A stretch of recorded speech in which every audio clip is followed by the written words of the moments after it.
साक्षी, आज हम बात करेंगे कि प्रेगनेंसी में कितने अल्ट्रासाउंड या सोनोग्राफी ज़रूरी होते हैं। तो जो सबसे पहला सोनोग्राफी होता है, जो सबसे पहला अल्ट्रासाउंड होता है, वो 6 to 8 वीक में होता है। ये अल्ट्रासाउंड हम 6 to 8 वीक में इसलिए करते हैं क्योंकि तब तक हमारे बेबी का जो हार्ट होता है, हार्ट बीट आ गई होती है और हम ये देखते हैं कि हमारा गेस्टेशन कहाँ पर हुआ है, फैलोपियन ट्यूब में हुआ है या यूट्रस में हुआ है। कभी कभी क्या होता है, बच्चा फैलोपियन ट्यूब में जाके चिपक जाता है और वो हमारे लिए लाइफ थ्रेटनिंग कंडीशन होती है, मतलब जानलेवा हमारे लिए हो सकता है अगर हम 6 to 8 वीक में अगर अपना अल्ट्रासाउंड ना कराएं तो। और दूसरा, हम बच्चे की हार्ट बीट देखने के लिए करते हैं कि हार्ट बीट आई कि नहीं आई, क्योंकि 6 to 8 वीक तक बच्चे की हार्ट बीट जो होती है वो आ चुकी होती है। और तीसरा, हम ये चीज़ जानने के लिए करते हैं कि किसी किसी महिला में क्या होता है कि जो उनका मेंस्ट्रुअल साइकिल होता है वो इर्रेगुलर होता है, तो हम उनका जो ओव्यूलेशन पीरियड होता है वो काउंट नहीं कर पाते हैं, जिसके कारण से तो हम इस स्कैन को कभी कभी डेटिंग स्कैन भी बोलते हैं और इससे हम महिला की प्रेगनेंसी का जो ओव्यूलेशन हुआ है उसकी डेट को निकाल पाते हैं। जो हमारा दूसरा मेन इम्पोर्टेंट अल्ट्रासाउंड होता है वो 11 to 13 वीक्स प्लस 6 डेज तक होता है। उसके बाद ये अल्ट्रासाउंड नहीं होता, ना ही उसके पहले होता, तो इसलिए हमें अपनी प्रेगनेंसी का जो वीक है वो याद रखना चाहिए। इसमें हम क्या करते हैं, इस स्कैन का नाम है NT-NB स्कैन। इसमें हम देखते हैं कि बच्चा मेंटली रिटार्ड तो नहीं है, उसमें मेंटली रिटार्डेशन तो नहीं है कोई, तो उसके लिए हम उसमें नेजल NB मतलब साफ है कि नेजल बोन।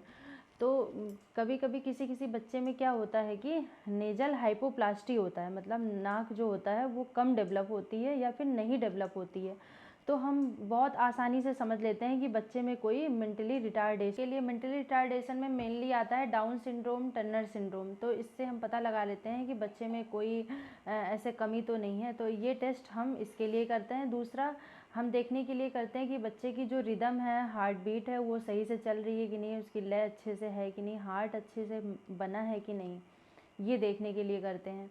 ये टेस्ट इसलिए इम्पॉर्टेंट हो जाता है। जो तीसरा मेन इम्पॉर्टेंट टेस्ट होता है वो होता है 18 to 20 वीक। अभी इस समय गवर्नमेंट ने हमारी इसको 22 वीक तक कर दिया है। ये टेस्ट इसलिए भी 22 वीक ये होता जा रहा है क्योंकि इंडिया में जो एबॉर्शन है, लीगल एबॉर्शन, वो 20 to 22 वीक तक ही लीगल है। उसके बाद हम बच्चे में कोई डिफेक्ट हो या कुछ भी हो, उसको अबॉर्ट नहीं कर सकते हैं। तो इस जांच में हम ये देखते हैं, अगर हमने कोई भी जांच ना कराई हो किसी कारण से, तो हमें ये एक जांच कराना बहुत ज़रूरी होता है, क्योंकि 5वें महीने तक, मतलब इस समय तक बच्चे का हेड टू टो वाला पूरा पार्ट बन गया होता है, मतलब उसकी liver, kidney, intestine, lungs, heart, brain, नाखून, फिंगर, टोज, हर चीज़ बन चुकी होती है, जिससे हम पता लगा लेते हैं कि बच्चे में कहीं कोई कमी तो नहीं रह गई। अगर कोई कमी है तो हमें, क्योंकि हम लीगली 20 वीक तक या 22 वीक तक बच्चे को अबॉर्ट कर सकते हैं, इसलिए ये जांच जो है इम्पॉर्टेंट होती है। ये जांच सबसे मेन जांच होती है। इस जांच को कलर डॉपलर भी बोलते हैं, क्योंकि इसमें 3D इमेज में बच्चे को हम अच्छे से उसकी रंगीन इमेज भी देख सकते हैं। बच्चे में कोई प्रॉब्लम हो तो अच्छे से हमें इस जांच में क्लियर हो जाता है। तो उसके बाद अब हम चौथी जांच पे आते हैं। हमारी जो चौथी जांच है वो 8वें महीने में होती है। 9वें महीने में भी करा सकते हैं लगते ही, बट 7वें महीने के लास्ट और 8वें महीने में भी हम पूरा कराते हैं ये जांच। इस जांच में हम ये देखते हैं, क्योंकि 8वें और 9वें महीने में क्या होता है कि बच्चे का जो वेट होता है वो बढ़ता है, बच्चे के वज़न में बढ़ोतरी होती है। मतलब हम देखते हैं कि जो बच्चे के आसपास सराउंडिंग में पानी है वो सही से है कि नहीं, पूरी मात्रा में जितना होना चाहिए उतना है कि नहीं, जो ब्लड वेसल्स मेनली बच्चों को ब्लड सप्लाई करती हैं उनकी सप्लाई अच्छे से हो रही है कि नहीं, वो कहीं बंद तो नहीं हो गई है, या बच्चे की हार्ट बीट में कोई प्रॉब्लम फिर से तो नहीं आई, बच्चे का मूवमेंट अच्छे से हो रहा है कि नहीं, बच्चा अच्छे से उसमें हेल्दी से ग्रोथ उसकी हो रही है कि नहीं, ये देखने के लिए अल्ट्रासाउंड हम 8वें महीने में करते हैं और ये इम्पॉर्टेंट होता है। फिर जैसा कि मैंने बताया कि इसलिए ये 4 जांचें ज़रूर कराएं। फिर जैसा मैंने आपको बताया कि हर महिला की जो बॉडी होती है वो अलग होती है, उसकी टर्म एंड कंडीशन अलग अलग होते हैं।